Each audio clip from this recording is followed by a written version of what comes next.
Assalomu alaykum, hurmatli tomoshabin, kanalimizga xush kelibsiz. Olifjon qo'shnisining uyi eshigi oldidan o'tar ekan, uy ichidan chiqayotgan ayol kishining ingrashi uning e'tiborini tortdi. Necha kundan beri ko'rinmagan Mahfuza uyda o'zi yolg'iz yashar, turmush o'rtog'i ancha yillardan oldin Rossiyaga ishlash uchun ketgan. Haligacha uyiga qaytishni istamaydi.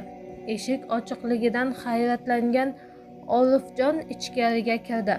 Ovoz eshitilayotgan tomonga qarab ura boshladi.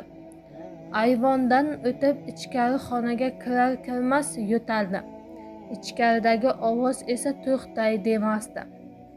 U eshikni ochib, ne ko'z bilan ko'rsinki, Mahfuza yerda uzala tushib yotib qolgan edi.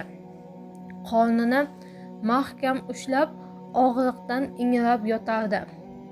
Olifjon yugurib uning oldiga bordi va "Nima gap, nima bo'ldi?"dan nariga o'tolmay qoldi. Ayol ko'zini zo'rg'a ochgancha xasta tovush bilan nimadir deb o'zidan ketdi. Shifoxonaga olib borildi.